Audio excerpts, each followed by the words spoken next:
Since I was a child, I saw myself in a family with a loving and caring wife at my side, wonderful children, and a happy ending. But as is often the case, all of my ambitions and plans were dashed at the last minute when my wife decided that before having children, she needed to take a little more walk. Jim Deshaies, the Chicago Cubs baseball analyst, never fails to entertain me. On a Saturday afternoon, I logged in to see my favorite Cubs play the Cincinnati Reds on Premier Sports. During a break in the game at the famous Wrigley Field, Deshaies, who had a successful career with the Houston Astros, was applauding the lovely kid of a fan in the stands. Quality Baby has become somewhat of a hallmark for him. And I'm not the only one who looks forward to the moments when Deshaies spots a young admirer in the audience. The Cubs' dominant 7-2 lead in the fifth inning, along with the Reds' pitching change during the break, added to the excitement. My wife of 6 years just come in with another beer for me and a glass of wine for herself. My focus changed from the Quality Baby to my wife. Sorry, JD, but the sight of my wife in snug, short jean shorts and a fitting halter top was far more appealing. My wife taunted, looking at the huge screen, "Having quality baby time." "Yeah, but nothing beats quality wife time," I said, making her blush as she sat beside me on the sofa. I wasn't quite restrained, so I started staring at her. "You guys are so easy to understand," she chuckled, allowing her breasts to jiggle slightly as she shrugged. We sat in silence, watching the Cubs score 2 more runs, before Vivian decided it was time to talk during the commercial break. "Hey, why don't we go to Chicago next weekend and start off our quality baby-making time with some fun?" Vivian proposed joyfully. "You could watch a Cubs game and I could go shopping or something." I saw Vivian's suggestion with the or whatever and gave her a sideways glance. "You would not want to attend the game with me." "Am I contagious or what?" I teased innocently. I felt her body tighten against mine. "Well, I figured we could each have some me time that weekend before we dive into the hole, chuck the birth control pills, and start our families," she said, flashing me her beautiful grin and dazzling blue eyes. She was well known that I seldom refused her requests, especially when accompanied by her alluring smile. She'd been using that method on me for the past 8 years, 6 of which we'd been married. However, something about that moment felt odd to me. I didn't completely oppose her approach, but I also didn't passionately embrace it. "Sure, we can work it out. Let's head to Chicago." I said this without much excitement. "We can both take Friday off and go up there Thursday evening. I will make the arrangements." "Trust me," Vivian exclaimed passionately. It appeared to be a little glitch, and I didn't think about it again until late Friday afternoon in our hotel room, when I turned on the TV to watch ESPN. We'd already had lunch at a neighborhood eatery and gone to the Shed Aquarium. "So, what is the plan for dinner?" I questioned Vivian while I considered what to dress for the evening. She didn't answer right away, and when I looked from the television to my wife, I swear I saw her shiver briefly. "Tonight is the Cubs game against the St. Louis Cardinals. You're sitting just behind the Cubs dugout on the third base side." "I thought you could eat and drink there," Vivian explained. "For me, it's dinner. The evening will conclude with drinks and dancing at one of the city's best clubs. I'm not sure when I'll return, and I don't plan to be around much on Saturday either. Then, when we get home on Sunday night, we can have our pill-dissolving ritual and begin planning our family." Wait, are you serious? I'm not going to allow you go out alone in Chicago for 2 nights in one day. "What about us? How about our promises?" I virtually shrieked. Vivian glanced at me as if I were a slow child who needed an explanation. The latter part of the judgment was correct. We've been talking about having children when we both turned 30 since before we married. "Okay, CU, we're there now, but I've decided that because I'll be doing the majority of the heavy lifting, I deserve a treat." "A reward? Seriously?" I do not recall a reward provision in our wedding vows. I let out a growl. "You will not be the one carrying the child for 9 months, giving up your toned physique or putting your career on wait to raise the child. But I'll be the one working hard to support our family, missing out on milestones such as the first word." "Doesn't that count for anything?" I inquired, bordering on the pitiful. She dismissed my concerns as if they were nothing. "We have been together for 8 years. Q. Have I ever given you reason to mistrust my love or commitment? The answer is no. So I want something for me. A bonus. A weekend affair, not love, but yearning for a day and a half. Then we can stop using birth control pills, and it will just be you and me forever. Damn, woman, all I can hear is myself. I snapped. Do you know the saying?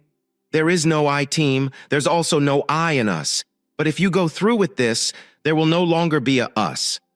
So if I agree to this, it will be just you and me forever? But what if we want to have another child? Same thing. In either case, it will not happen in this lifetime. Do you notice a lobotomy scar on my forehead? I wasn't looking for your approval, Q. I don't need it, she emphasized. I was informing you about what was going to happen.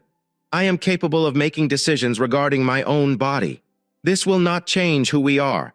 Once you laid aside your ego, not mine, sweetie, I'd have to deal with your enormous selfishness before I could even think about my own. I responded harshly. Perhaps I should go have the same kind of fun as you? She seemed taken surprised. The superior attitude she had displayed minutes before had evaporated, and she appeared uncertain. She went for her phone and sent me my Cubs tickets for the night. You drive the car, and I'll take an Uber to my destination, she replied, evidently recognizing I wasn't that type of person. With an angry shake of my head, I collected my keys and phone and left the room without looking back. I could only guess she imagined I was going to the baseball game as a devoted, soon-to-be cuckolded partner. Rather than attending the Cubs game in person, I decided to listen to the radio while driving home. Pat Hughes and the Cubs were in excellent form, as they secured another victory.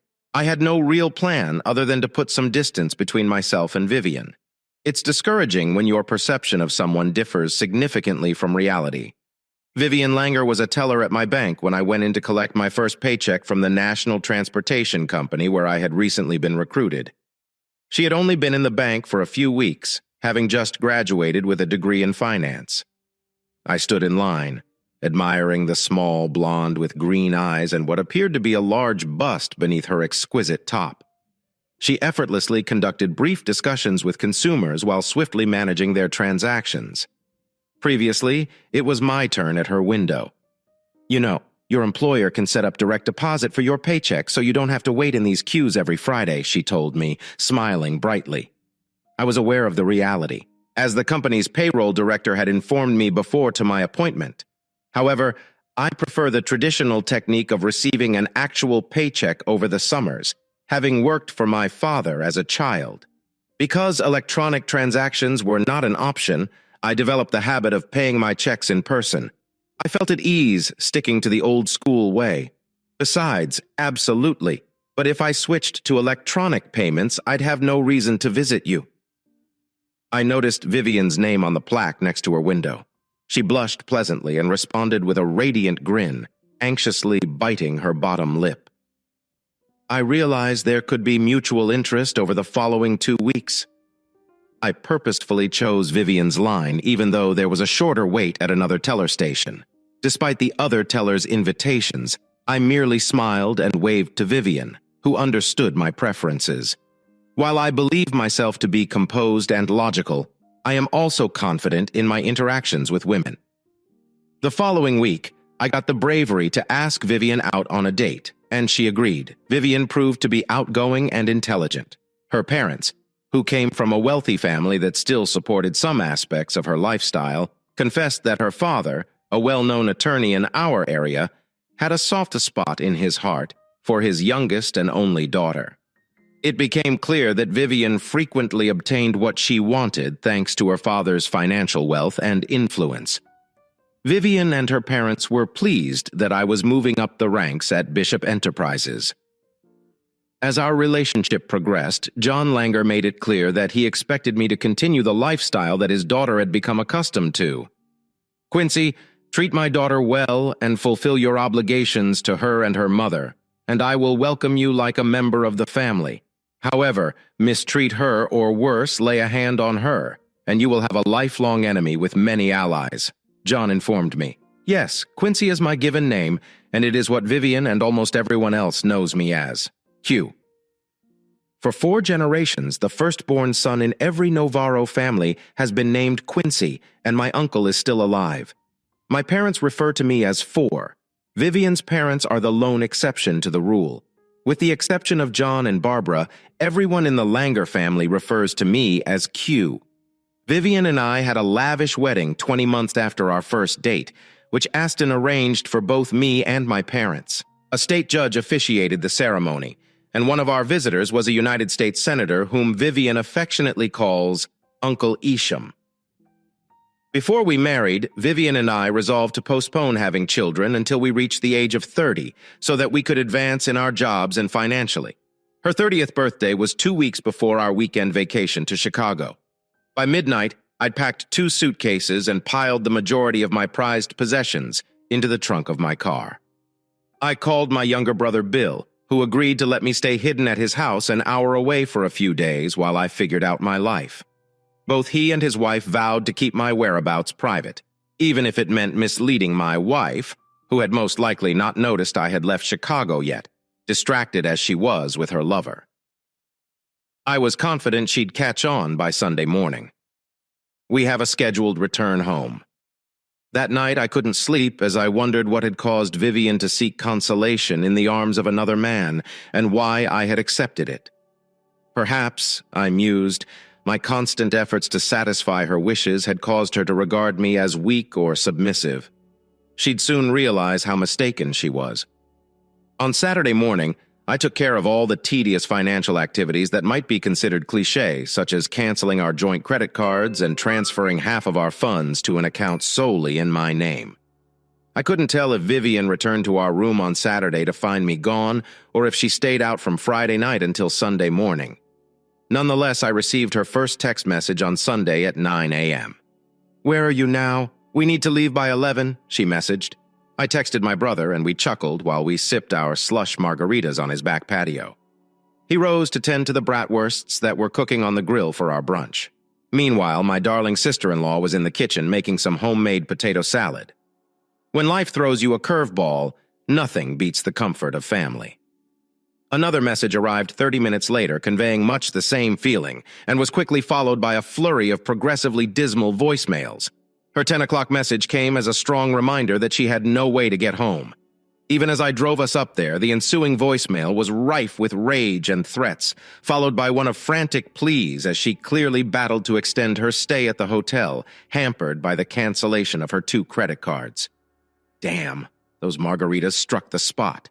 Not a chance. Sharon, my sister-in-law, wondered if he'd reconcile with the silly woman. "You two appear to have a strong marriage, and I know you still feel strongly for her. I'd have done anything for her, and I recognize that it won't disappear overnight. But the way she handled this problem indicates that at best, I am second on her list of priorities, after herself." My brother's phone called at 5 p.m., while the 3 of us were still on the back porch, having consumed several margaritas. He showed me the caller ID and raised his eyebrows, giving me the option of answering if I wanted. I mouthed, "Absolutely not." He gave the phone to Sharon, who, unlike Bill and myself, was still pretty sober. "Hello, Vivian. I'm picking up Bill's phone since he's too drunk to answer it." "Yes, we are aware of what occurred." "No, we do not know where he is right now." "How could you do that to such a kind-hearted man, Viv?" Sharon said. I could only picture Vivian's answer from the other end of the call. Sharon rolled her eyes a few times and groaned as she replied twice, then again. She eventually wished Vivian good luck and ended the call. "I bought you some time. You owe me," Sharon snapped at me. "Did you notice you had a fight with her and left without allowing her to explain? You are truly insensitive, you know." "You don't believe that?" I began. "No, I do not." "Q, I'm only reflecting what she said and what she's probably telling others while trying to find you," Sharon said. "Damn," I mumbled. "Please pour me another margarita." Bill obliged once more, demonstrating why I considered him a wonderful sibling. 8 margaritas deep. I wasn't going to qualify for Mensa membership anytime soon, despite having a hangover on Monday morning. I arrived at work on time, albeit dressed inappropriately. Stepping into my boss's office, I informed him of my decision to resign or transfer to another office immediately.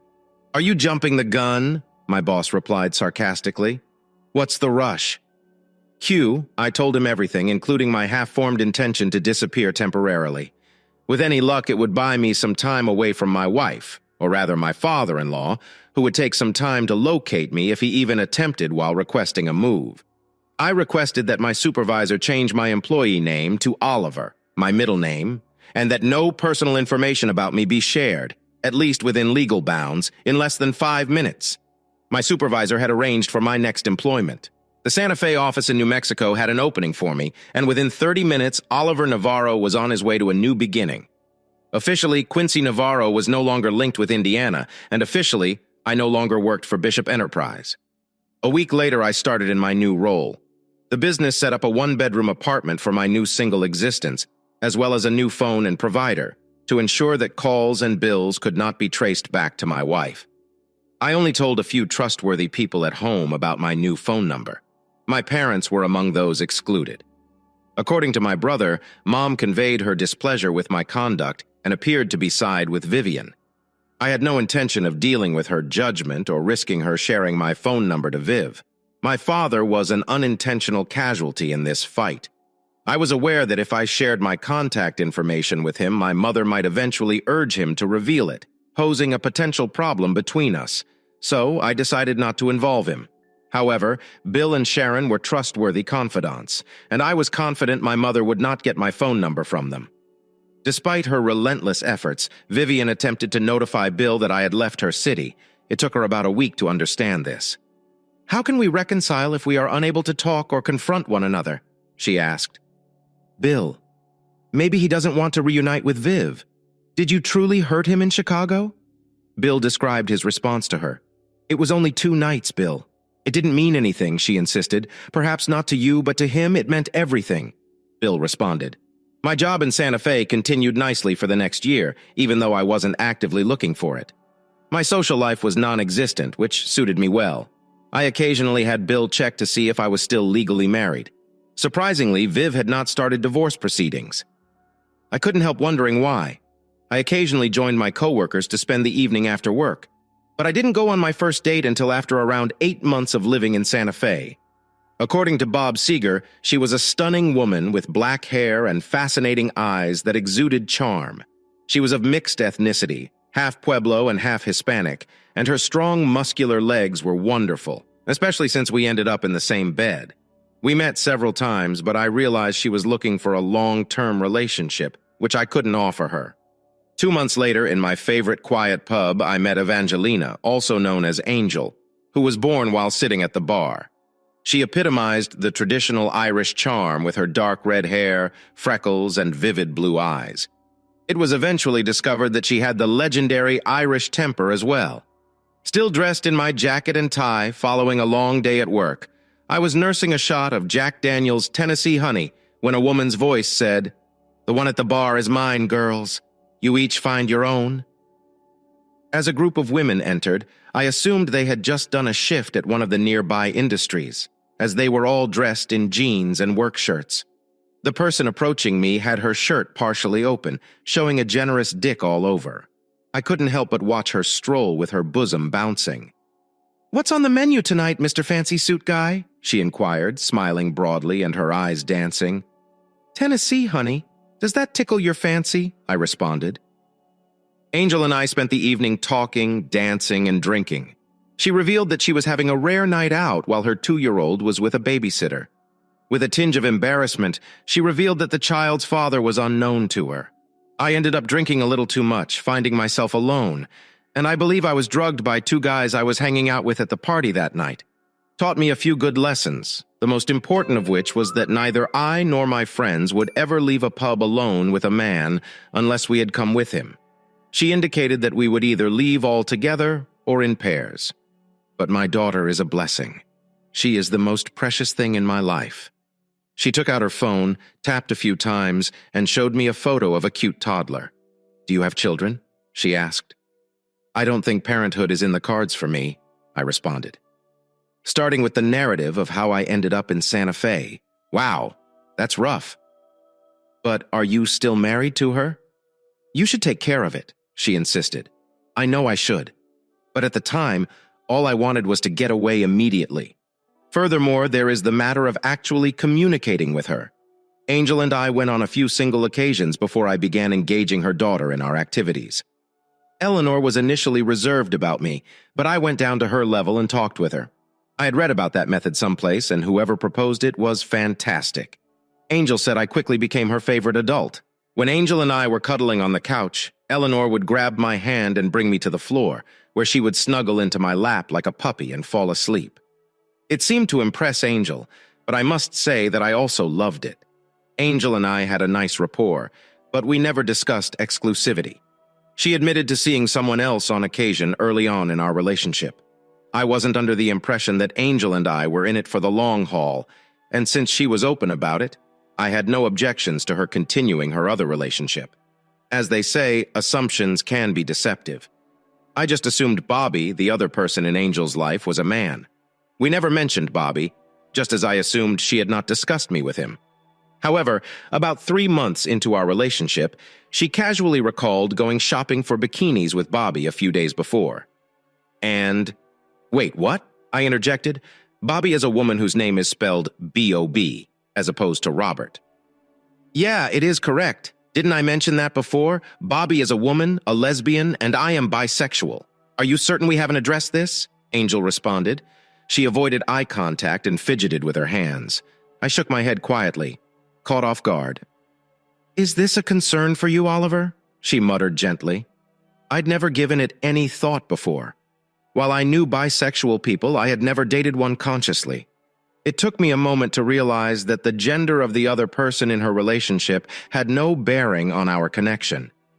Do you think I should be concerned if she is so attractive? I inquired. I find women more attractive than guys, and if she's really lovely, I may feel inadequate in comparison. She is attractive, but I don't believe you should be too concerned. You both bring unique qualities to the table. She comforted me with a laugh. She remarked it lightly. Did I ever tell you I am bisexual? To minimize misunderstandings or broken feelings, I usually bring this out early in my dates. So, will you be curious about what we do together? Are you so nosy? I teased. No, I never felt the need to inquire about your personal life while I thought Bobby was a man, and it doesn't change now that I know she's a woman. We are not exclusive, and we respect your privacy, exactly as mine is mine. So she's lovely, and I pretended to be serious, but she saw through my facade. Who do you think Eleanor prefers? I inquired jokingly. You, obviously. She responded with a grin. Over time, I became Eleanor's backup caregiver, gaining written authorization to pick her up when Angel needed to work late. I even fitted a child car seat in my Mustang to ensure her safety during our drives. My phone rang a few months later, and the caller ID displayed Bobby Clarkson's name. I did not instantly connect the dots. Angel had not told me Bobby's last name, and there appeared to be only one reason for her to call me. As I picked up Bobby, nearly panicked, he told me that Angel had been killed in a vehicle accident on her way home from work. The authorities phoned Bobby after discovering Angel's phone, which had Bobby mentioned several times in her call history, and rushed to the hospital. Bobby learned that Angel had died among her anguish. Bobby recognized Eleanor needed to be brought up from the babysitter, and Angel had indicated that I was authorized to do so. We agreed to meet at Angel's place after I fetched Ellie Norrie and the clueless youngster. I discovered Bobby bawling at the kitchen table. She hugged closely as the tears flowed. We remained in that embrace for what seemed like an eternity. Two grown-ups and a confused toddler are clinging together. We eventually parted ways, understanding the importance of attending to the child's needs and making arrangements, drawing on what we understood about Angel's life from our chats with her. We realized she was an only child whose parents had died, with no obvious relatives in the image.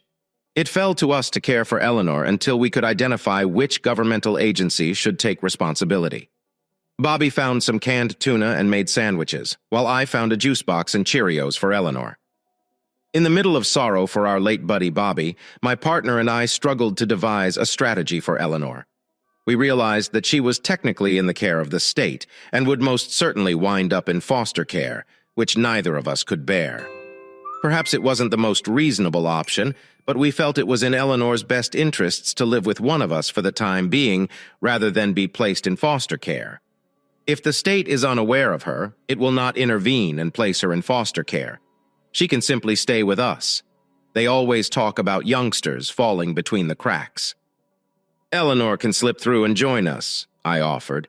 What do you know about raising children? Bobby inquired promptly. To be frank, not much, but I was a child once, I explained. Great. "That's hardly the reassurance I was looking for," she said. For the next hour, we circled around the subject, hoping to establish a good strategy for Eleanor. We eventually decided that I would give up my apartment, move in with Angel, and become the primary caregiver for the child. Bobby promised to help out on a regular basis, in addition to daycare. We were both acutely conscious that neither had prior parenting experience. "Do you know the ancient phrase about the blonde leading the blind?"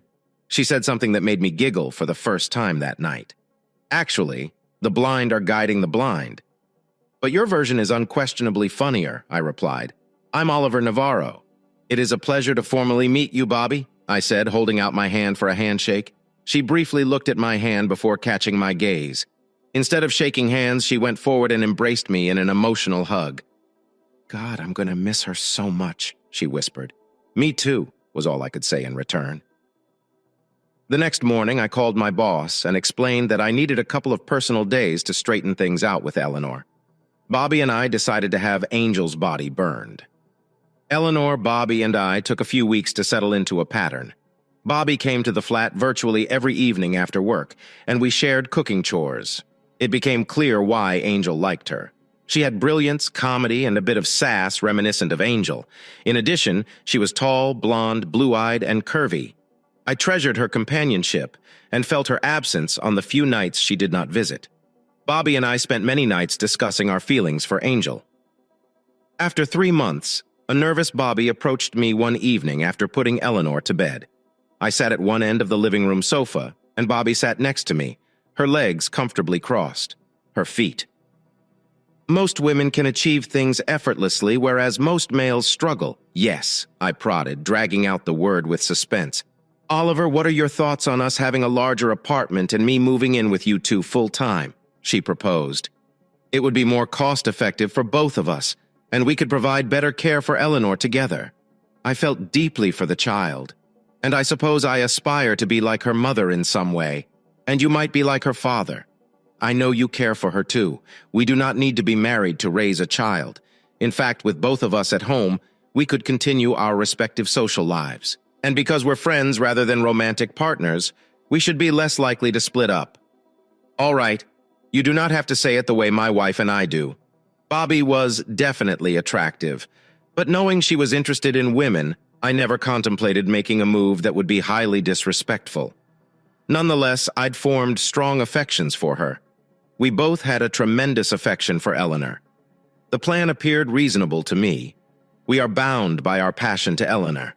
Perhaps there was no romantic or nighttime tension between us. Bobby and I became close buddies. Our three became a close-knit family, especially when Eleanor began calling us Mommy and Daddy, a practice she learned from other children at daycare. It's amazing how 2 simple words can have such a huge effect on grown-ups. My heart leaped with excitement the first time Eleanor called me Daddy and Bobby. Mommy. Bobby appeared overwhelmed. Eleanor thanked Mommy after she tied her shoes, and Bobby burst into tears before fleeing to the restroom. A few minutes later, Bobby appeared with tears in her eyes and a smile on her face. "Mommy, it got to me too," I confessed. She lightly punched my arm and I smiled and nodded. With the exception of Bobby and I never engaging in normal husband and wife love, I felt we fit in well with Eleanor's parents, schoolmates, and acquaintances during social occasions in the years that followed. When asked, we were open about not being married and avoided talking about childbirth. I was quite astonished when Vivian, yes, Vivian, showed up at our door one Saturday morning, 4 years after I left her. "Someone is here for you, Oliver." Bobby called from the living room, and I was sitting at the kitchen table with Eleonora, playing with blocks. Eleanor followed me into the living room, and I wasn't sure who was more surprised, me or Vivian. Is she yours? Q. My wife inquired, her gaze locked on Eleanor as if she had witnessed a ghost. I had to shut my open lips to respond. "Well, she's ours," I said, gesturing between Bobby and myself. "Yours, she cannot be yours. We are still married." Vivian was clearly struggling and about to collapse to the floor. I motioned for her to take a seat on our sofa. She complied without hesitation. "Relax, Viv. Bobby and I may not be married, but Eleanor remains our daughter." I comforted her. "That's rather reassuring. We can deal with that," Vivian mumbled. "What are you getting at, Vivian? Why have you returned after all this time? Aren't we divorced by now? I questioned quickly. To my amazement, I learned that I was still legally married to Vivian. She hadn't filed for divorce because she expected me to return to her within the first year. Then she and her father spent nearly 2 years looking for me before she had the courage to approach me about reconciliation. Reconciliation? Seriously? Why now? I fired back swiftly. I haven't really recovered from you after 4 years, tearing my heart out and acting like the Wicked Witch of the West. Frankly, a lifetime would be insufficient. You know I adore you. I always have, and I always will. Vivian stated, I made a terrible mistake, but it was still a mistake. I apologize for what I did, and I apologize for trying to take advantage of your goodwill. I figured if I surprised you enough, you'd be overwhelmed and have no choice but to return to me. I also didn't think you'd leave me merely for some weekend intimacy. It was simply intimacy, not love. Wasn't the thought of having children and sharing our life together worth more than a weekend of pleasure? You knew me better than everyone else, I responded. You were aware of my beliefs on loyalty. You openly disregard them. I will not tolerate that type of disrespect from anyone, not even my lovely wife. She scanned the room, focusing briefly on Bobby and Eleanor. You seem to have recovered fairly well, she commented, almost as if you hadn't missed a beat. You are awful, boss. Back home, you were very well taken care of. He continued telling Dad's detectives that Quincy Navarro no longer worked there, even if you had recently changed workplaces and began using your middle name. Dad eventually acquired a court order to see Bishop's work records, which is when he realized your middle name is Oliver. After that, all I needed was the confidence to approach you. All right. You have approached me, I replied. Even if I were the biggest moron in history, I would never sacrifice my family for anything. I have a lovely woman in my life whom I admire and fully trust. We have a profound respect for one another. We have a lovely girl who we will adore long after she has matured into a lovely woman. We're a team. I enjoy being part of a team. Remember when I told you there's no I in the team? There's no I in us. My voice had raised dramatically, almost to a yell. Vivian looked at Bobby and Eleanor briefly, as if she was truly sorry. I moved over to my loved ones and held them firmly. I whispered to my tiny girl, Everything will be well, dear. I understand now, Q. Vivian said softly, looking at us. I'll file for divorce on the grounds of abandonment as soon as I get back home. I don't need anything from you financially. But would it be too much to ask for your forgiveness for being so selfish? I'll do my best, Viv, but that's all I can promise. Perhaps with time, I trailed off. Vivian rose from the sofa, offered me a half smile, and exited the apartment, and hopefully my life forever. Bobby sent Eleanor upstairs to play and then guided me to the sofa where she sat beside me with our knees, touching, mirroring the look Eleanor had given moments earlier. Did you mean what you said to your wife a few minutes ago about us being in us? She asked. Absolutely, I replied. I understand. We don't have romantic feelings for each other. But I do love you. I trust you, completely respect you, and believe you respect me too. And I know you care for both of us as a unit, you understand? I do, she said, simply smiling brightly. Despite finally getting divorced, I didn't feel compelled to dive headfirst into dating. That wasn't me. Before marriage and with a family now, it was even less of a priority. While I still had some fun, occasionally finding the next Mrs. Navarro wasn't my focus. Bobby dated more frequently and had a busier social life. We stayed in constant communication about our dating lives, always prioritizing our daughter. We also had a rule against bringing dates home except for meals. When Eleanor was around 11, Bobby and I decided it was time to tell her the truth about our family. On the night we planned to do so, both of us were a nervous wrecks. We had been discussing this for nearly a year. That night, the three of us cried a lot. We shared photos of Eleanor's birth mother and explained her connection to both Bobby and me. We also had to discuss Angel's bisexuality and Bobby's lesbianism, and of course we had to explain decision not to relinquish Eleanor to the state, but to raise her ourselves. So we're not bound by blood. We're bound by love, Bobby concluded. I could tell Eleanor was puzzled and anxious for days as she processed what Bobby and I had told her. She was a bright and mature child, and after a few days it seemed to click for her. You guys could have just let child services take me. Wouldn't that have been easier for you both? She asked during dinner. Doing the right thing isn't always the easy thing, I replied. I've never regretted my decision. Except maybe when you threw a birthday cake all over my new suit when you were 6. And I'm sure Mom hasn't regretted it either. Bobby, tears in her eyes, nodded as she wiped her nose with a tissue.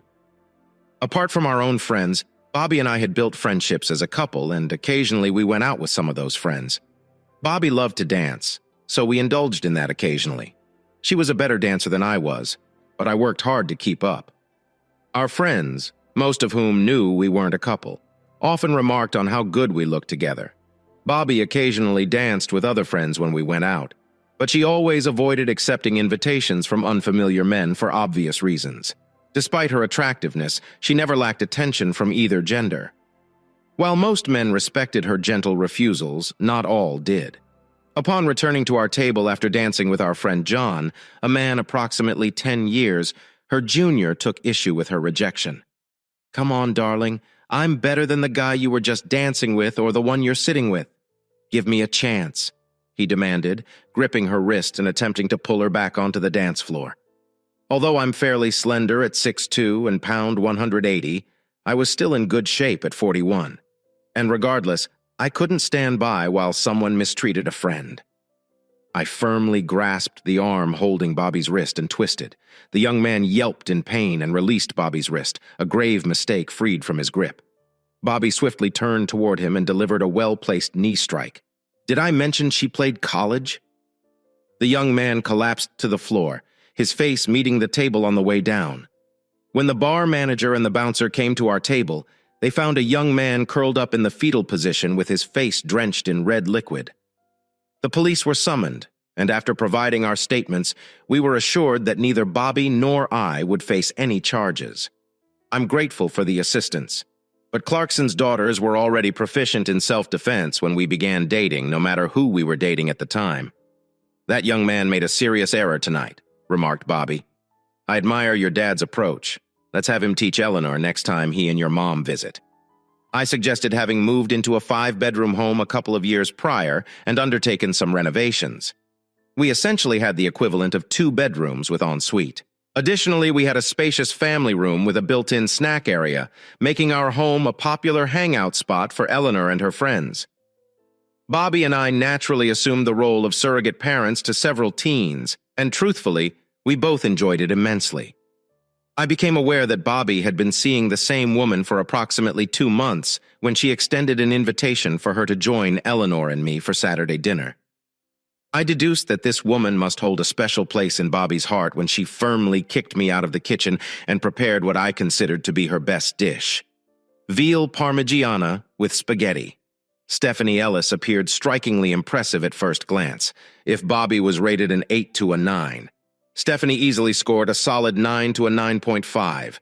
With her large brown eyes, flawless porcelain complexion, curly shoulder length, dark brown hair, and a figure reminiscent of a Sports Illustrated swimsuit model. "Dad, seriously, you should let Mom play matchmaker for you. She has a talent for it," Eleanor whispered to me shortly after Stephanie arrived. "Yeah, you might be onto something there, sweetheart," I replied. Stephanie not only impressed with her appearance, but also with her personality. I found her likable. Eleanor quickly grew fond of her and Bobby. Well, Bobby was head over heels in love. It warmed my heart to witness the joy in Bobby's eyes. Whenever Stephanie entered the room, it stirred a hint of envy in me, reminding me of days long past, buried deep within my memory. Although it took Stephanie some time to adjust to our family dynamic and the exceptionally close bond between Bobby and me, she eventually settled in. Bobby and I shared a unique relationship as co-parents of a child we had raised since she was 2, and our connection surpassed that of mere best friends. We confided in each other about everything from the trivial to the profound. I was taken aback when Stephanie called me a few weeks into her regular visits to ask if we could meet for lunch and requested that I keep it a secret from Bobby. I reluctantly agreed. 2 days later, I found myself seated at a restaurant when Stephanie entered, spotted me, and made her way over to my table. As she sat down, I noticed the envy on the faces of several men, and I couldn't help but quietly chuckle. Often, fantasies surpass reality. After exchanging pleasantries, placing our orders, Stephanie wasted no time delving into the main topic. She expressed her uncertainty about Bobby's relationship with me and her reluctance to become involved with a woman who might already be in a committed relationship. My response elicited a concerned look from Stephanie. Wow, if only were the case. Women as beautiful as Bobby don't typically date guys like me. Even if she weren't a lesbian, I'll take it as a sort of compliment, I remarked. But you're correct. We do share a loving relationship, one that requires some explanation and explain. I did for the next hour. We both ended up working late, but before parting ways, Stephanie had gained a much clearer understanding of our family dynamics and a newfound appreciation for rye whiskey. All right, count me in, she declared. I'd be honored to be part of this family. 6 months later, Bobby and Stephanie tied the knot. Since Bobby's father had passed away years earlier, I had the privilege of walking her down the aisle. 15-year-old Eleanor served as one of her bridesmaids. Eleanor bore a striking resemblance to her late biological mother, with her red hair and blue eyes. I couldn't help but feel apprehensive about being the father of a teenage girl in high school. Recalling my own experiences as a teenage boy, according to Bobby and Stephanie, I didn't navigate it well once. Bobby vehemently objected to the idea of threatening high schoolers with physical harm for kissing his daughter. Bobby protested, recalling a particular incident when Eleanor went out on a date. Did you see how embarrassed she was? You completely humiliated her. I agree. You won't be meeting her dates anymore, Stephanie chimed in. I'm certain one of us can convey your wishes to them effectively in the future. Yes. The women insisted on an apology from me if I were to date women instead. Would you react the same way, Dad? Eleanor inquired. Probably not. But then you'd have to deal with Mom and Stephanie. That wouldn't be any easier for your date, I remarked. Eleanor paused thoughtfully for a moment, her face betraying various emotions. Wow. As much as I hate to admit it, that might be even worse, she conceded. I chuckled, feeling relieved as she walked away. Are there any words more dreaded by a man than we need to talk? The answer is a resounding no. However, given my family dynamics, I was more puzzled than anxious when Bobby uttered those words one Friday evening while Eleanor was out with friends. She led me to our formal living room, a space typically reserved for guests. A visibly nervous Stephanie was already there, and she handed me a shot glass filled with what looked like Angel's Envy. Rye. When I entered and settled into the wingback chair, she indicated Bobby sat next to Stephanie on the both holding glasses of white wine. I felt completely confused. You've got me figured out, ladies. I sincerely apologize for any wrongdoing and promise not to repeat it. Never, I said sincerely. The two women exchanged confused glances until Bobby figured out the situation. Relax, Oliver. It's not what you think it is, but we'll save this apology in case of another oversight. Okay? Bobby chuckled. I need a favor, she continued hesitantly. She looked at me, then swallowed nervously, trying to speak but without success. Stephanie finally intervened. Is it possible? Could we borrow some of our white stuff? Oliver blurted. Stephanie. There was an awkward silence in the room as we exchanged glances. Peep, excuse me. I stumbled. Shit, why is it so difficult? Muttered Bobby Oliver. Stephanie and I want to have a baby and we're wondering if you'd be willing to provide the material for that. Would you agree to do this for us? It took me a few moments to fully comprehend what had just happened. Then a wide grin spread across my face, evolving into one of the biggest smiles I've ever worn. Hell yeah, I exclaimed, igniting a joyous uproar in the room as the two women bounced up and down beside me like hyperactive fifth graders. How did you both choose me? Why me? I inquired. Once the excitement settled and we returned to our seats, they exchanged glances, both sporting broad smiles. Picking you was a breeze compared to asking you, Stephanie remarked. I know it might be hard to believe, but we chose you because of your intelligence, charm, respectfulness, good looks, and fitness, Bobby continued. You're a wonderful father and a fine man. We thought it would be incredible if our child could inherit some of those admirable qualities. Damn, I've only shed tears a handful of times since becoming an adult. That day was one of them. I cried like a newborn. You know, if you guys want, I could sell you my half of the house so you can— No, Bobby interjected. We don't want you to leave. We want you here. We were kind of hoping you'd help us raise our baby like you and I raised Eleanor. I think we did a pretty good job of that, don't you? I must confess I took pride in the upbringing of our daughter, and honestly, I thoroughly enjoyed the experience. While I was a bit apprehensive about Stephanie's thoughts, it seemed she had already anticipated them. Stephanie mentioned that research suggests children thrive with both a mother and a father present in the household. Just imagine potential for this child with two mothers, a father and a sister, all before Eleanor goes off to college. Stephanie remarked amidst tears and sniffles. I managed to express my gratitude. I love you all so much, you know, I said, tears streaming down my face. That evening at dinner, we disclosed our plans to Eleanor. She leapt out of her chair, embracing Bobby and Stephanie. Wow, I'm going to be a big sister. How amazing is that? She exclaimed with joy. 2 months later, Bobby, Eleanor, and I eagerly awaited Stephanie's emergence from their bedrooms en suite to confirm her pregnancy. When she appeared with tears of joy, we shared a heartfelt group hug on a deeply personal level. My mind was overwhelmed with emotions. Just over 13 years ago, I thought I'd never experience parenthood. Now I was only months away from welcoming a second child. Indeed, family comes in diverse shapes and forms. I always admired Eleanor's intellect and growing maturity over time. She seemed to handle the unique dynamics of our family with grace, even when faced with occasional teasing from peers. Despite potential challenges like Bobby being a lesbian, Bobby and I not being married, and each of us having different last names. Eleanor rarely voiced complaints about any hardships she faced. As our family expanded to include more individuals and surnames, we opted to maintain Eleanor's original last, as it was already on her birth certificate. Despite any outside scrutiny, Eleanor remained popular among her classmates, often bringing them to our house for gatherings, whether they were from the soccer team or band. While children tended to be more accepting, some adults weren't as understanding. Occasionally caught wind of gossip from other adults, but it usually quieted down in our presence. Perhaps it was because few wanted to confront me, and even fewer dared to challenge. Known for her sharp wit when defending our family, Eleanor ended up as the second highest-ranking student in her class and had to deliver a speech at graduation. Despite my knack for words when I offered to assist her, she insisted I had already contributed enough and didn't require additional aid.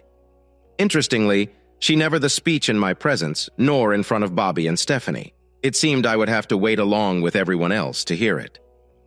On graduation day, as Bobby, Stephanie, and I entered the gym with Roman Alexander Ellis, who was almost a year old, we were frequently stopped by women admiring the baby, causing delays. Eleanor's speech was scheduled as the second address of the ceremony, and I couldn't help but smile when I saw the title. There's no I in team printed in the program.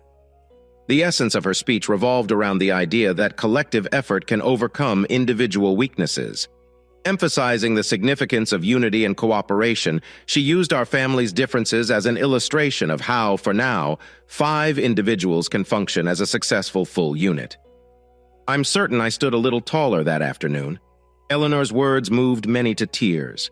The entire family embarked on a trip to Arizona State University to drop off Eleanor for her freshman year.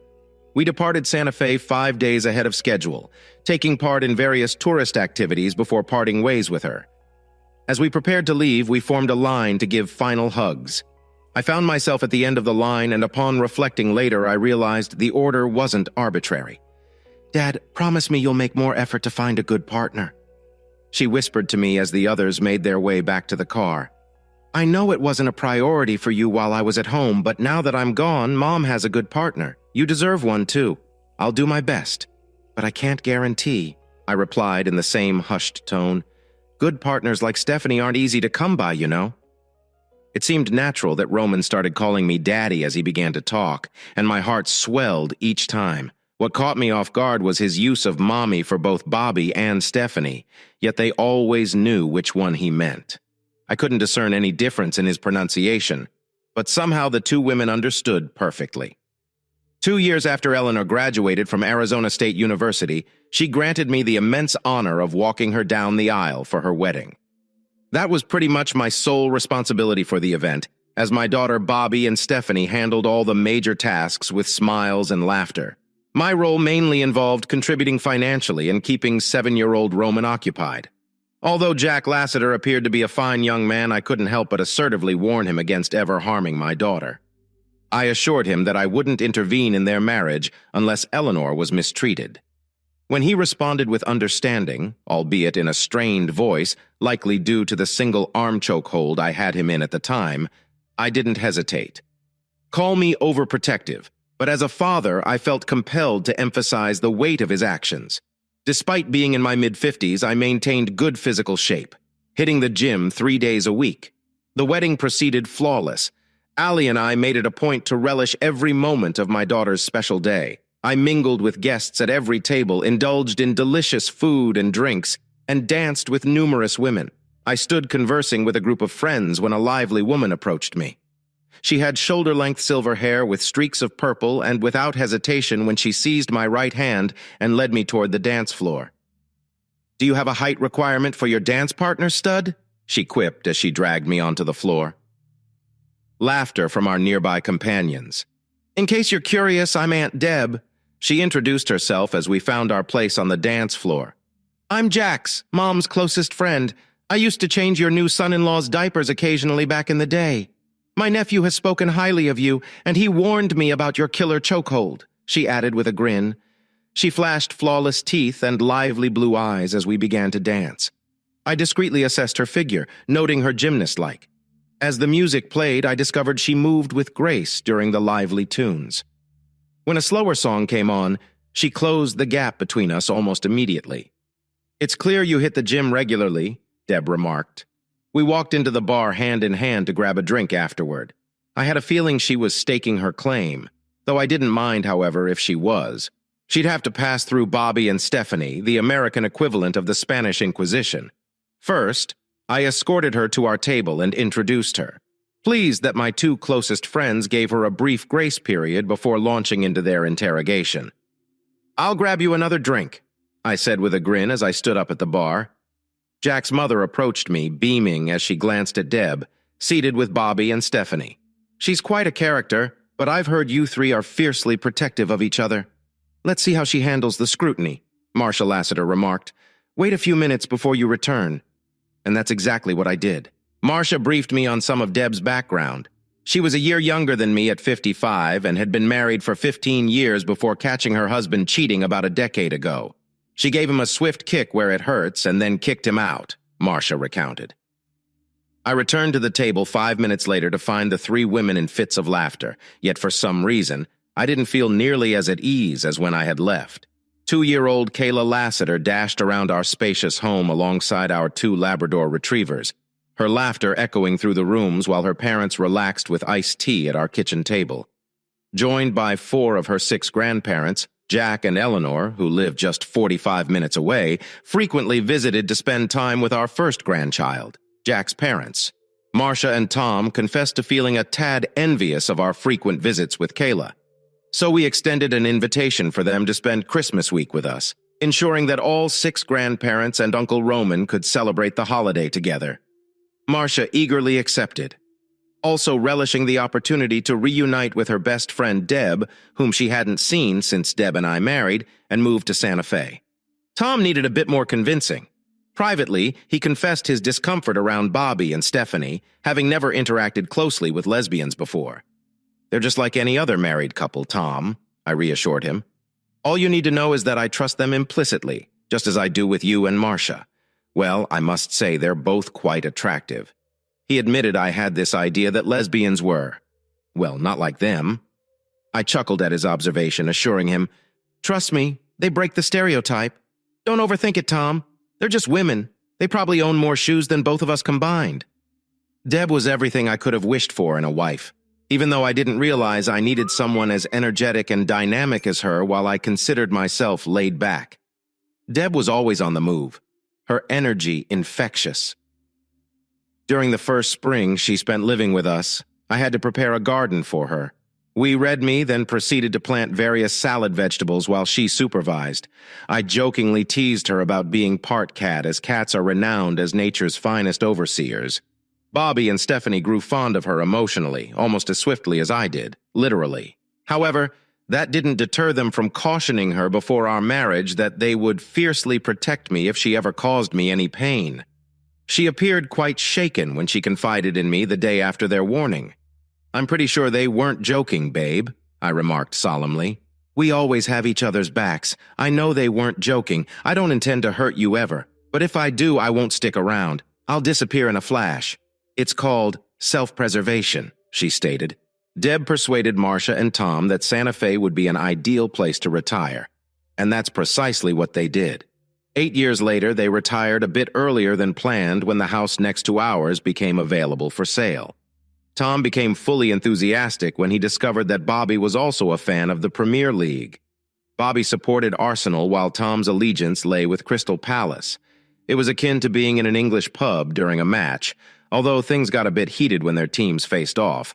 "Fuck off, bitch, and eat shit, old man," were not uncommon exchanges when we all gathered to watch Arsenal and Crystal Palace compete. We learned that football fans soccer, too. Americans are much more passionate than baseball fans, as Deb, Stephanie, Marcia, and I soon discovered. Jack and Eleanor refrained from bringing their 3 grandchildren along. When Arsenal and Crystal Palace played, it was a delightful summer evening in Santa Fe, and I sat on my porch swing on the deck behind my house, enjoying a shot of Jameson Black Barrel Irish whiskey, reflecting on my good fortune. My eldest grandchild emerged from the back door and joined me, resting her slender frame against mine.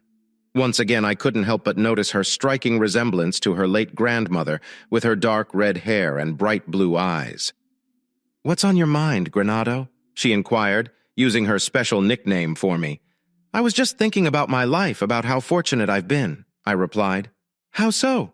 she asked curiously. I took a sip of whiskey, pondering how to explain to a 9-year-old. "Well, sweetheart, you know when something bad happens. But then everything ends up okay anyway. That's sort of how it's been for me." She shifted beside me, her eyes reflecting deep thought. Then her face lit up with understanding. "Yeah, like when I scraped my knee the other day and Grandma Deb gave me ice cream," she exclaimed. I smiled at Kayla and she grinned back, satisfied that she had grasped the concept exactly like that, darling. Here is the next story. I ask myself, what do people actually want? I put my heart and soul into being the best husband I can possibly be for my wife, Nora. Yet all I seem to receive in return is disrespect, especially from her and her circle of friends. A little bit of backstory about me and my wife.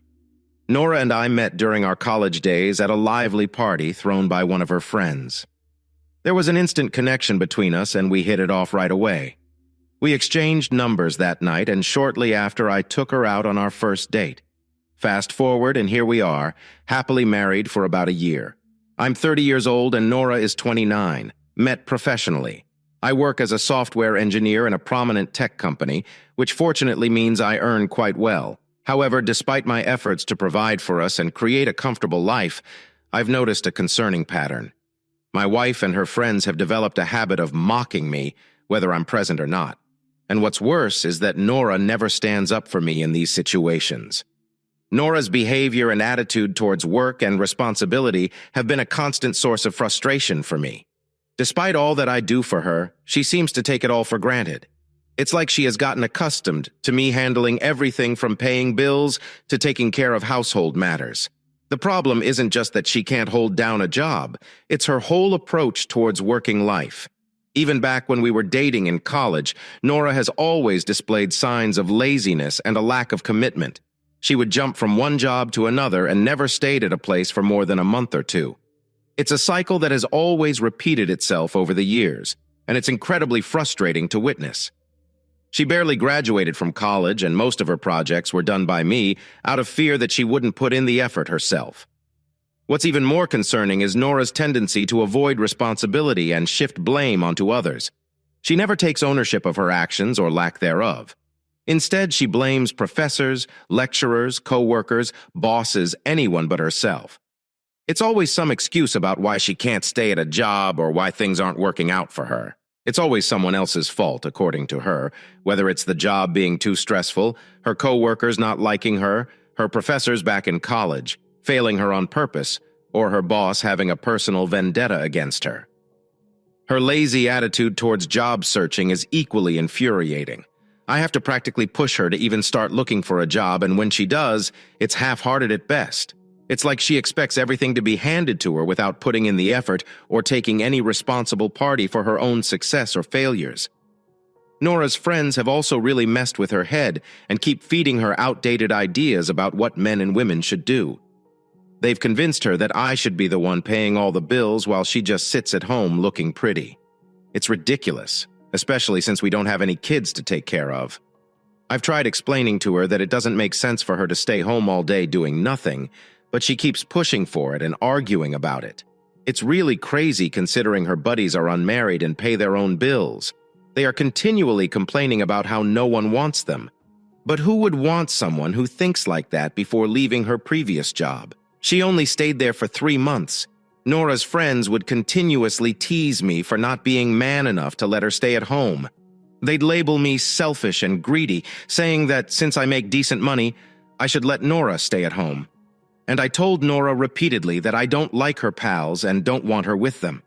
But she brushes it aside, saying, "I'm insecure because I don't have many friends."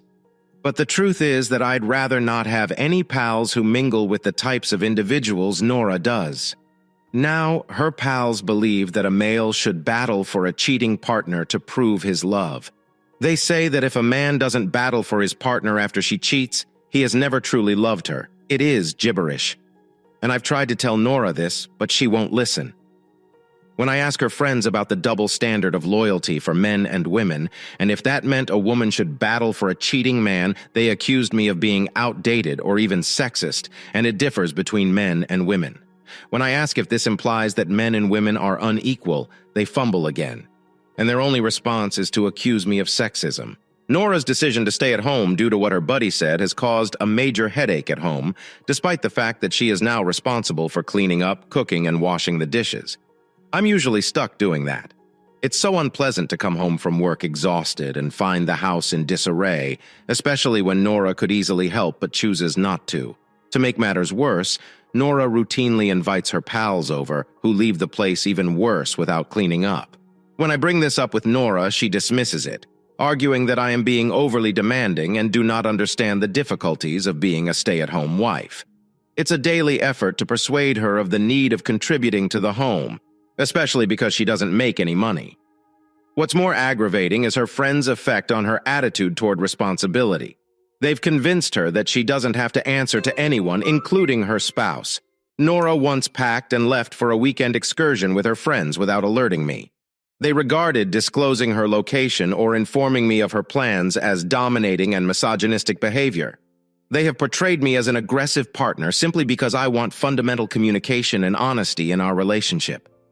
For me, it's not about having control. It's all about safety and trust. If Nora does not tell me where she is, how can I secure her safety if something goes wrong? It's common sense and a concern for each other's well-being. However, her pals have twisted this into a matter of control and tyranny, which is completely preposterous and absurd. Communication and honesty are essential components of any healthy relationship.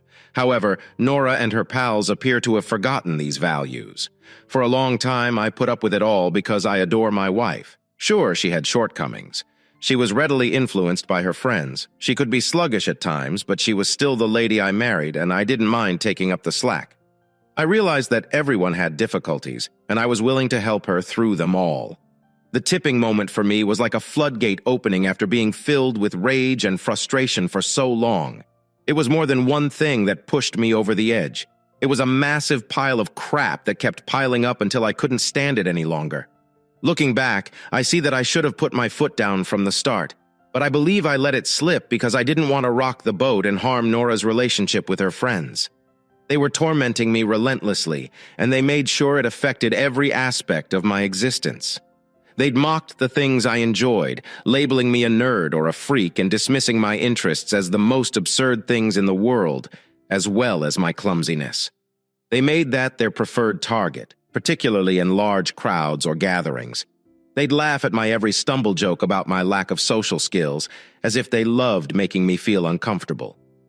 What hurt the most was seeing Nora participate or laugh along. She understood how much their taunting hurt me, yet she ignored or even exacerbated it. Sometimes it felt like a slap in the face, as if she was more concerned with fitting in with her pals than with how I felt. Even when she realized how unhappy I was, she refused to speak up or beg them to stop. It made me wonder if she genuinely respected me or if I was simply a joke to her. The mocking did not stop with my interests or social abilities. They also targeted my connection with Nora and used nasty language to undermine it. They'd use the word simp as if it were an insult of the highest degree.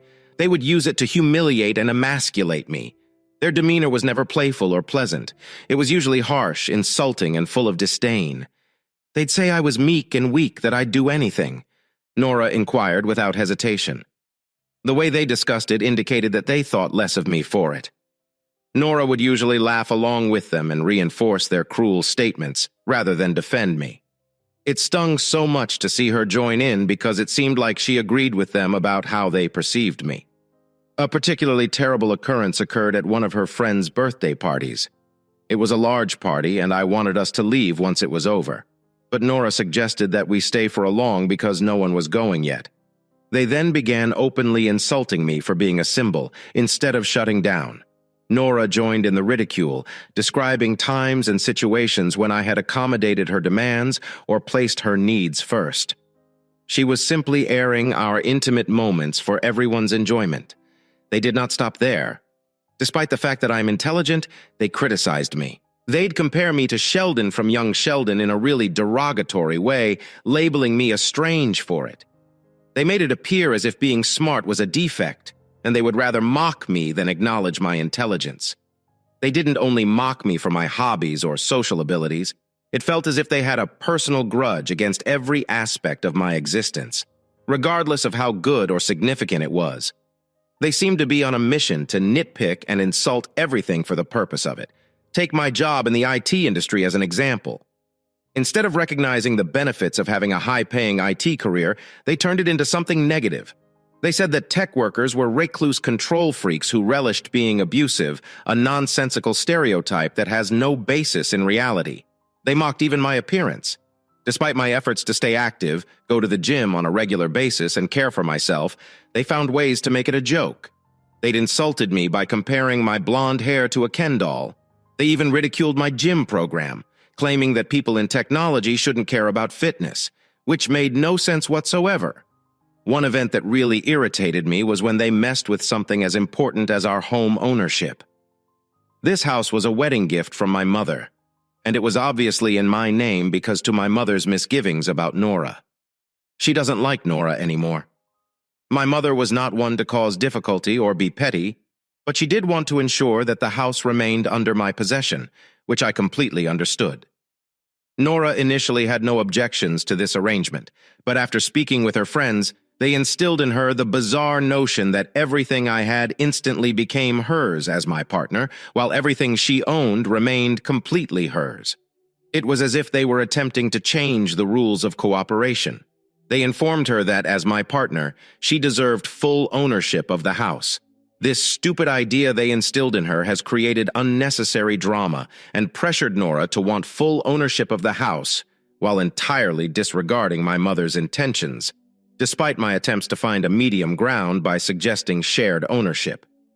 Nora and her companions insisted on their ridiculous demands. When I remained firm and refused to yield because why the hell would I give you complete control of a house? I was gifted. They eventually told Nora to accept the compromise, but the harm was already done. Their interference and manipulation had strained our relationship so severely that I was no longer willing to give in to their ridiculous demands, and I refused to even include Nora's name on the document of joint ownership. The breaking point for me was yesterday, Friday night, which turned into a nightmare. Nora demanded that I join her and her friends for drinks and dinner. Now, I'm not a fan of Nora's friends, and the prospect of spending the evening with them didn't excite me. They weren't my crowd. They were Nora's. Nora persisted, saying I needed to socialize more. Reluctantly, I agreed. Net. Nora's pals expressed hunger and advised that we go to a restaurant before drinking at a pub. Nora informed me that she was also hungry, and we all agreed. We ended up in a posh restaurant, the kind that is a little pricey but not overly extravagant for me. I noticed Nora's friends purchasing rather pricey foods, which struck me as unusual given their meager earnings. However, I dismissed it because I assumed someone else in the group had informed them they would pay the bill. Nora also requested something expensive, but I was willing to cover it. After all, I wanted her to enjoy herself at dinner, but they turned it into a roast fest, criticizing and gossiping about me right in front of my face. I chose to ignore them, concentrating on my food and attempting not to let their pessimism spoil the dinner. But then, after we finished eating, the waiter inquired if we were receiving separate checks. To my complete surprise, Nora's buddies announced that I was footing the cost for everyone. This was the tipping point for me. I couldn't control my rage any longer. I demanded to know why they expected I would pay the bill since I had never agreed to it in the first place. Their lame explanation was that I received a consistent six-figure salary while no one else at the table did. That excuse was completely ludicrous. Just because I made a lot of money did not imply I had to pay for everyone's expenses, especially after being mocked and disrespected all night. It was not about the money. It was about respect and decency, things they obviously lacked. Things got out of hand when Nora joined her pals and demanded that I pay. I refused because I was unwilling to pay for a supper for folks who had just mocked and belittled me all evening. They responded by insulting me further, stating I couldn't take a joke and was weak. I held firm, demanding separate checks and paying exclusively for Nora and me. Of course, I gave a generous tip for the server, who did not deserve the inconvenience created by Nora's pals. As I prepared to leave, I issued Nora an ultimatum. Either she left with me or it ended. At first, she wanted to insist on staying, but one look at my face revealed that I was really angry, and so she unwillingly joined me. When we came home, Nora lost her cool and yelled at me. She labeled me stingy and selfish for refusing to pay despite having the resources. I attempted to convey that it wasn't about the money but about principles, but she dismissed it. She explained that her buddies were merely joking, and I was too insecure to take it. I ignored her and went to bed, because I had nothing else to say. She had joined her friends in embarrassing me and was now upset that I no longer wanted to do everything for her. The next morning, things were still pretty cold, to say the least. She didn't even bother saying good morning and maintained her silent treatment. I decided not to go out of my way to prepare breakfast, as I always do on weekends. We avoided each other for hours before she approached me. She delivered her ultimatum. If I wanted her to stop ignoring me, I had to pay her friend's expensive dinner bill. She claimed that they were still upset about what they saw as my shameful behavior and selfishness. I couldn't believe what I was hearing after all that had happened. She asked me to pay money to satisfy her friend's injured egos. My response was direct and straightforward. I flatly rejected and told her to forget it. She then threatened to withdraw funds from our joint account to pay the bill. That was a line I would not allow her to cross. I firmly cautioned her that if she tried to access our joint funds without my permission, she'd better start seeking for work to replace the money. Naturally, my refusal irritated her again, and she returned to giving me the cold shoulder. So that is my dilemma. I am now writing this from the kitchen, LOL. I am so angry and disrespectful. Honestly, I feel like an idiot. Any help on how to handle this shit show would be greatly appreciated. Thank you for listening. Update. Hello, everyone. It's been about 5 hours since I blogged about my rage and irritation here, LOL, and I'd like to thank everyone for their tremendous support and suggestions. Honestly, I didn't anticipate this post to go so viral, but your comments and messages have really struck a chord with me, and many of you have pointed out something I hadn't understood before. My wife's actions and behaviors have demonstrated a lack of love and respect for me. It's eye-opening to see so many people sharing the same feelings I've been experiencing. Your acknowledgement of my rage and dissatisfaction has been extremely reassuring. And now I know that I'm not insecure, and certainly not at blame. Some of you said that I should have stopped things long ago, and looking back I realized that continuing in this relationship was a mistake. Association with toxic acquaintances, as well as her disrespect for my sentiments, were apparent warning flags that I should have recognized sooner. It's a difficult reality, but I appreciate the candor in your thoughts. I've also received some creative recommendations about how to address this scenario. Many of you suggested that I seek legal advice. I will surely talk with a lawyer to understand my choices moving forward. It has just been roughly 5 hours since my last update. So what's going on right now? Not much, nor is it still far and preparing to leave without telling me where. Once she has left, I want to safeguard our joint account to prevent further misuse of monies. I'm certain she's going out with those buddies, and I'm not going to allow her waste my money on such nasty individuals. It's time for me to quit being complacent and regain control of my life. I've also realized that this relationship has reached its limit, and I'm definitely getting divorced. But I'm not going to let Nora off easy. Given how deeply this situation has touched me, I will attempt to keep you all posted as events unfold. Thank you again for your help and advice. I sincerely appreciate it. Update. Hey Reddit, this is me, and I'm back with another update. I appreciate everyone's support and wisdom in the comments and on DMS. It's been quite the ride since my previous update, so let me catch you up on what's been going on since the issue with the shared account. Nora was outraged when she discovered I had withdrew all of the money. She was especially furious because she had promised to cover her friend's expenditures for the evening. This situation escalated into a heated confrontation in which she accused me of being unfair and controlling. I responded by suggesting she obtain a job if she didn't want me to control her. I informed her that we would now solely use the joint account for bills. This did not sit well with her, and she threatened to leave if I did not return the money right away. I kept my position, ignored her, and went to my office to lock myself in. She hadn't expected that. She expected me to give in, as I often did.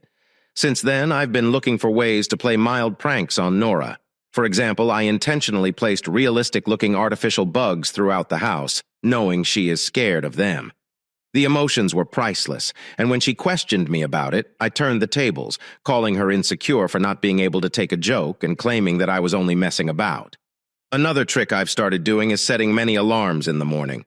Nora liked to sleep in. However, I have to get up early for work. Although I used to dread alarms since they interrupted her sleep, I now utilize them to avoid oversleeping. She's been whining since she's a light sleeper, which has been driving her insane. But I have claimed that they are required for my job. I've also escalated my retribution on Nora by playing mind tricks and having her question her own sanity. How can I do it? It's all about subtly moving things around our home, and when Nora observes and questions me about it, I behave as if I have no idea what she is talking about. Sometimes I'll act perplexed and question her memory, making her wonder if she's losing it. But that's only the beginning. I've been planning talks and arrangements with Nora just to subsequently deny that they ever happened. It's like gaslighting on steroids. This repeated manipulation causes Nora to doubt herself and wonder if she can trust her own thinking or if she is simply dreaming things. Last night, however, was the cherry on top. Nora expressed concern that she may have dementia.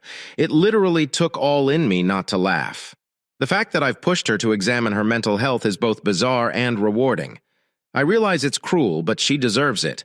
While I've been playing mind games with Nora, I've also been carefully preparing our split. It is not simply about divorcing her. I want to make sure she is absolutely alone once I leave the image. I've already contacted my lawyer and started working on divorce papers. The truth is, I haven't told Nora anything about this. She believes we are just going through a hard time, unaware that I want to abandon her for good. It may appear harsh, but I believe it is vital for both of us to move forward individually. One of the most difficult issues I'm experiencing is the house. Legally, the house is mine, but it is also Nora's primary address, so I can't just push her out without going through a lengthy eviction process. I don't want to be stuck living with her for another 6 months or longer. That is why I am considering selling the house without her awareness. It may appear severe, but it's the most effective approach to ensure a clean separation.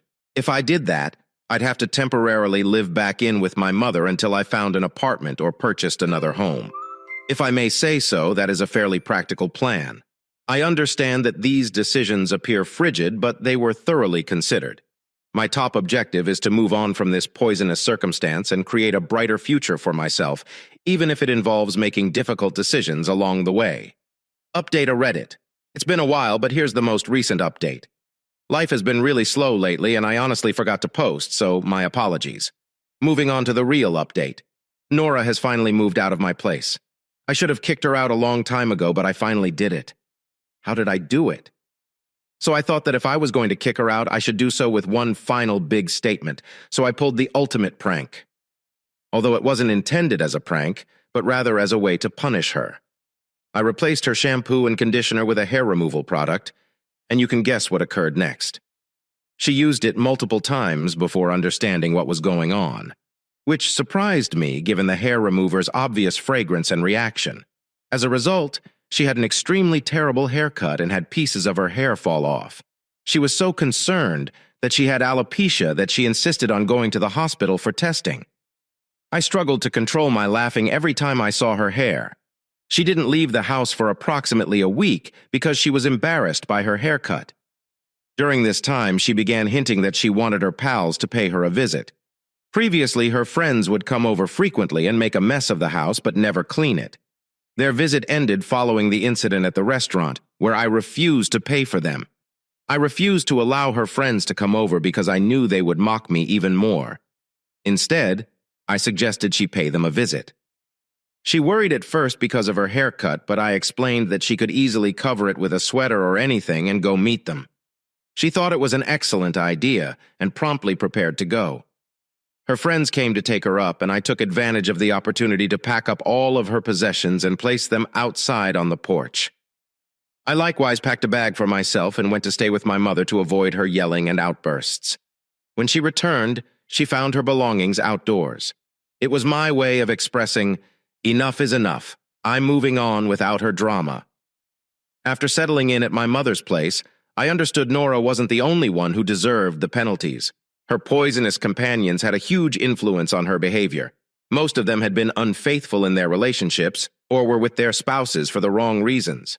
When I looked into Nora's phone and discovered their group conversation, it wasn't simply a joke. I discovered a goldmine of secrets and backstabbing.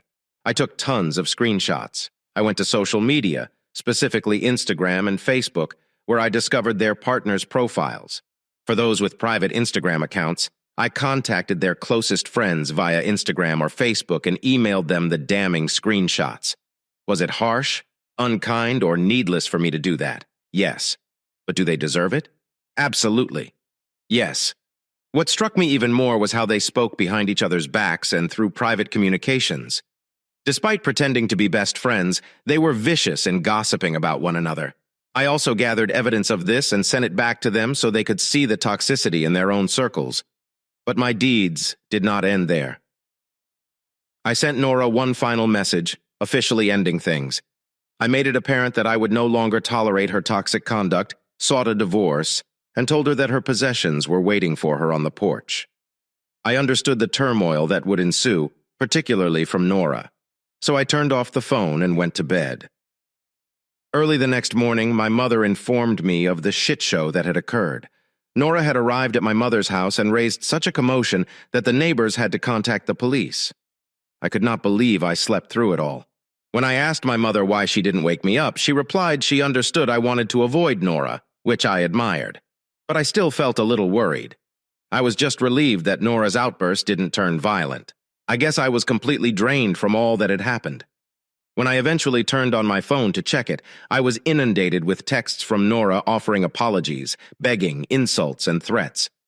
She was clearly spinning, so I chose not to engage with her. I spent the day at my mother's to avoid a conflict at home because who knows, she might have been waiting for me to simply show there. 2 days later, I returned to my home and replaced the locks. Nora's outburst was obvious. Some of her items that she did not remove were scattered around the porch, and the windshield of her automobile, which I purchased but registered in my name, was damaged. I didn't even try to get her to pay for it. I took care of it myself, changed the locks, and returned to my mother's while ignoring all of her attempts to contact me. Update. Hello, Reddit friends. It's been a while since I last updated. I'd like to thank you for all of your encouragement and laughs. It's been an exciting voyage, to say the least. Little has changed on the Nora front. I still have not responded to her on my lawyer's advice to document everything. She'll be served soon, which I'm sure will set her off again. But really, I couldn't care less. So I managed to contact a few acquaintances who are closer to Nora's group than mine. They revealed that Nora had been anxiously ringing around looking for a place to crash. It turns out no one is buying. Understand the eviction process because she has my house listed as her primary residence. Legally, I cannot kick her out. but I'm glad I didn't have to house her for another 6 months because I wouldn't have lasted. Meanwhile, I've continued with my little pranks. I enrolled Nora and her friends up for a slew of spam emails. Their inboxes are undoubtedly overflowing now. To top it off, I performed a little prank by posting Nora's phone number on those false celebrity fan sites, stating that certain celebs had leaked contact information. People fall for that crap, so her phone must be overloaded with odd calls. But, well, anything to keep her occupied, right? Update. Hello, Reddit users. It's been a minute since my last update, and I apologize for the silence. I've been dealing with the entire court case, and let me tell you, it's been quite the roller coaster. The good news is that I came away with a big win. Nora did manage to capture some early money, but it was nothing compared to what I kept. Let me break it down for you. After being served, we went through the court process. Things moved quickly in my favor because of my strong evidence and the fact that I had a great counsel. Nora received a little sum of money early on, but happily it will not deplete her savings. I got to keep my house and other possessions, and the court ordered that Nora had to pay for the shattered windshield. Remember, I said I wouldn't force her for it, but since she had some early cash, I brought it up, and she reluctantly agreed to pay. Seeing her rage about it was just an extra bonus. Nora's living circumstances has deteriorated significantly as a result of the entire shit show. She's either sleeping on couches or taking refuge in shelters. She admitted it to me herself, lol, probably to make me feel sorry for her. And after the court spectacle ended, she cursed me and blamed me for everything. Then, in an odd twist, she begged me to take her back. Seriously? One moment you're hurling insults, the next you're seeking reconciliation. I quickly shut that down, telling her it was finished for good. Now I'm focused on myself. I'm getting into self-improvement mode. Given the drama I've been through, I don't see myself dating anytime soon. It's all about my personal development from now on. A huge thank you to everyone who has helped me through this wild adventure. This will probably be my final update. This Reddit post far exceeded my expectations, and I'm grateful for the incredible response. Thank you all so much. Update your Reddit buddies. I am back with another update. Despite the fact that I stated that the last one would be the final chapter, it's encouraging to know that so many of you are still interested in what's going on in my life. So here's a look. Things have improved dramatically since I removed Nora and her toxic entourage from my life. No more ridicule or criticism towards my hobbies or interests. I took the chance to thoroughly clean the house. And let me tell you, maintaining cleanliness without Nora to cause chaos has been a breeze. On the job front, I actually received a promotion. It's been an extremely wonderful acknowledgement of my efforts and perseverance. As for dating, it's still on pause. It might be a while before I get back into that scene, but that's fine. Self-care and priorities are critical right now, lol. I'm not sure where Nora is right now. Last I heard, she was still homeless, which is probably good for her. She appears to be locked in the same job-hopping cycle and is having employment issues as a result of her qualifications, activities, and work history. Despite everything, I am looking forward to a bright future. Thank you for taking time to hear today's story. If you enjoyed this article, please like and subscribe if you haven't already. If you have a tale to tell about your or someone else's circumstance, please don't hesitate to contact me. Take care.